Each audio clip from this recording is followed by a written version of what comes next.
Good morning. आज के इस वीडियो में हम लोग परमाणु द्रव्यमान, औसत परमाणु द्रव्यमान, अणुभार तथा सूत्र भार की चर्चा करेंगे। हम सबसे पहले देखते हैं परमाणु द्रव्यमान। परमाणु द्रव्यमान,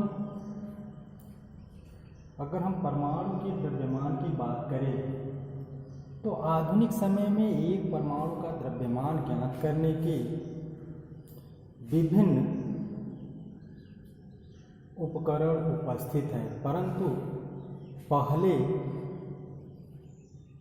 किसी एक परमाणु का द्रव्यमान ज्ञात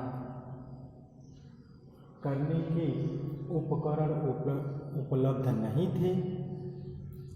इसलिए इस छोटे से भार को ज्ञात करने के लिए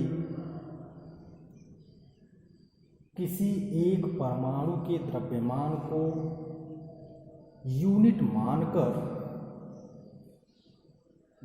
मानकर उसी के तुलना से परमाणुओं का द्रव्यमान बताया जाता था। तो पहले तो हाइड्रोजन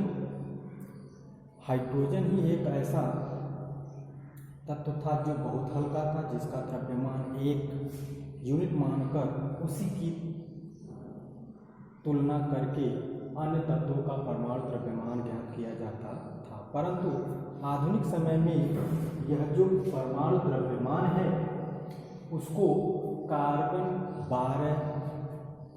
12 की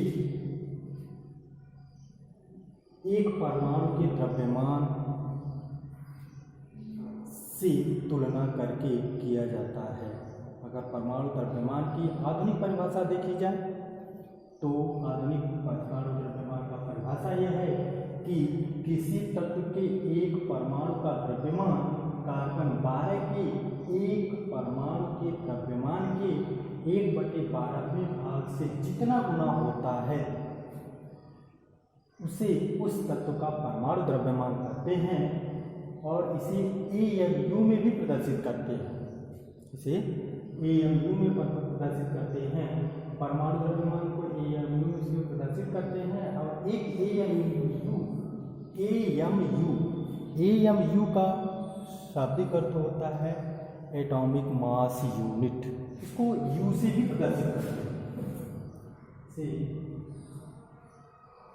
U स्टैंडर्ड यूनिट है, U से भी प्रदर्शित किया जाता है।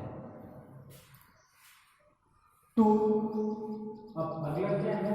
औसत परमाणु द्रव्यमान। औसत परमाणु द्रव्यमान किसे कहते हैं?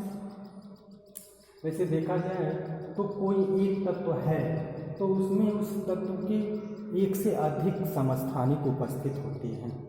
समस्थानिकों का भार अलग अलग होता है लेकिन परमाणु क्रमांक समान होता है। ऐसी स्थिति में ये देखा जाता है कि जब भार अलग अलग होते हैं तो उनका जो द्रव्यमान प्रदर्शित किया जाता है उन सभी समस्थानिकों के द्रव्यमान का औसत ज्ञात करके प्रदर्शित किया जाता है। अगर हम इसको परिभाषा के रूप में प्रदर्शित करें तो प्रकृति में एक तत्व की एक से अधिक समस्थानिक होते हैं, उनकी उपस्थिति प्रतिशत तथा उनके द्रव्यमान से औसत द्रव्यमान ज्ञात किया जाता है, जिसे औसत परमाणु द्रव्यमान कहते हैं। जैसे अगर हम देखें तो एक Cl परमाणु है, क्लोरीन के 2 समस्थानिक होते हैं। Cl तत्व है, क्लोरीन इसके 2 समस्थानिक होते हैं। एक 17Cl35 अर्थात Cl35 होता है, जिसका Cl होता है यानी क्लोरीन होता है जिसका द्रव्यमान 35 होता है, और एक Cl होता है 17 जिसका द्रव्यमान होता है 37। एक 35 होता है और एक 37 होता है। परमाणु क्रमांक दोनों का क्या होता है? 17 होता है। तो 35 होता है और 37 होता है। इनकी उपस्थिति प्रतिशत दिया हुआ है, ये 75% है और इसकी उपस्थिति प्रतिशत दिया हुआ है 25%। तो उपस्थिति प्रतिशत देने से हम लोग उनका औसत ज्ञात करते हैं। औसत ज्ञात करना क्या है, तो उसका औसत परमाणु द्रव्यमान क्या होगा कि उनका प्रतिशत मल्टीप्लाई में उनका भार, अर्थात 75 गुणे 25 प्लस 25 गुणे 37, मतलब इसका भार 37 है और प्रतिशत कितना है 25। दोनों का योग करके 100 से भाग दिया जाता है, प्रति 100 है तो 100 से भाग दिया जाता है, तो हमारा औसत द्रव्यमान की गणना हो जाती है। अर्थात करने का मतलब ये हम मल्टीप्लाई करते हैं तो 2625 होता है और ये होता है 925 बटे 100 करते हैं तो ये योग करते हैं तो 5 5 10, 2 2 4 5, 9 6 15 और 2 1 3, यानी 3550 बटे 100 और ये आएगा 35.5।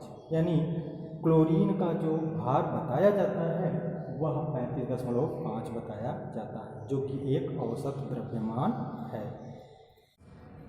इसके बाद हम लोग आणविक द्रव्यमान की बात करेंगे। तो आणविक द्रव्यमान का अगर हम लोग कुछ परिभाषा के रूप में अगर देखा जाए सामान्यतः, तो कहा जाता है कि एक अणु में उपस्थित सभी परमाणुओं के द्रव्यमानों का योग उसका आणविक द्रव्यमान कहलाता है। एक अणु में उपस्थित सभी परमाणुओं के द्रव्यमान का योग उसका आणविक द्रव्यमान कहलाता है। परंतु अगर इसकी परिभाषा आधुनिक समय में इसकी परिभाषा की बात किया जाए तो परिभाषा उसी कार्बन 12 के 1/12वें भाग को जो यूनिट बनाया गया है उसी यूनिट से किया जाता है। तो किसी अणु का द्रव्यमान कार्बन 12 के एक परमाणु के द्रव्यमान के 1/12वें भाग से जितना गुना अधिक होता है उसे उसका आणविक द्रव्यमान कहते हैं। जैसे CH4 का द्रव्यमान, CH4 का द्रव्यमान अगर हम लोग ज्ञात करें तो CH4 में कार्बन और हाइड्रोजन उपस्थित है, तो कार्बन का द्रव्यमान होता है 12.0011 यूनिट और हाइड्रोजन का द्रव्यमान होता है 1.008 यूनिट। तो CH4 का आणविक द्रव्यमान क्या हो जाएगा, कार्बन का तो 12 होता है 12.008 और हाइड्रोजन का 1.004। लेकिन हाइड्रोजन कितने परमाणु हैं, 4 परमाणु हैं, तो 4 का मल्टीप्लाई कर देंगे तो हमारा जो आता है इनका योग जो आता है वो 16.043 यूनिट आता है, जो कि CH4 का आणविक द्रव्यमान कहलाता है। अगला है आपका सूत्र द्रव्यमान। ये सूत्र द्रव्यमान क्या है, जैसे कि हम H2O की बात करते हैं, जल की बात करते हैं, तो जल में एक अणु जो एक अणु है वह अलग एक इकाई के रूप में कार्य करता है और उस एक इकाई का फार्मूला जो है वो होता है H2O। तो जब H2O होता है तो इसका मतलब है एक इकाई का फार्मूला H2O है, तो वो अलग एक इकाई के रूप में है, तब तो उसे हम लोग उसका अणु सूत्र कहते हैं। एक अणु हो गया, अलग हो गया।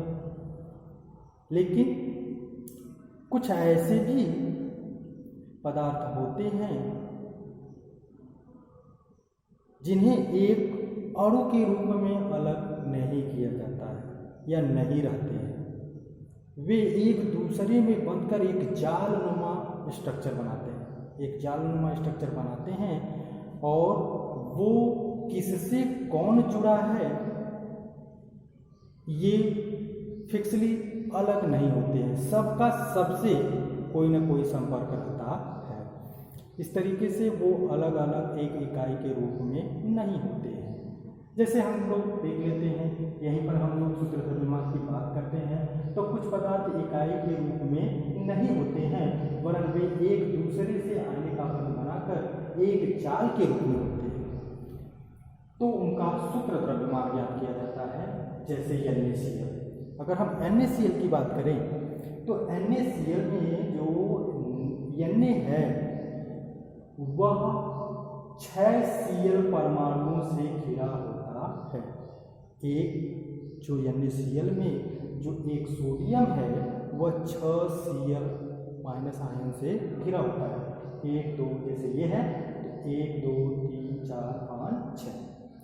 यही नहीं कि ये जो 6 तो Cl है वो एक Na को घेर लिया, नहीं, इसी में से एक जो Cl होगा, अगर हम एक Cl की बात करेंगे तो वह 6 Na परमाणुओं से भी घिरा होगा। यानी अब अगर हम इसी में से जुड़ा हुआ एक Cl ये लेते हैं तो इस Cl की अगर हम बात करेंगे तो यह Cl 6 Na परमाणुओं से घिरा हुआ है। जैसे कि एक Na ये पहले वाला था 1 और ये 2 3 4 5 6। तो इसी तरीके से इसमें जितने भी Na है वो 6 Cl परमाणुओं से घिरा हुआ है और जितने भी Cl है वो 6 Na परमाणुओं से घिरा हुआ है। तो ये एक दूसरे से जुड़कर एक बहुत बड़ी जालनुमा स्ट्रक्चर बनाते हैं। तो इसमें एक अणु अलग नहीं हो पाता है तो उसका फार्मूला भी नहीं बन पाता है।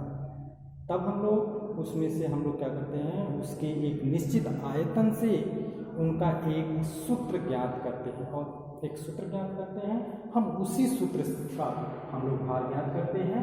तो ये हमारा, जैसे इसका सूत्र हम लोगों ने ज्ञात किया तो NaCl आया और इसी NaCl का अगर हम भार निकालेंगे तो वो हमारा कहलाएगा सूत्र द्रव्यमान।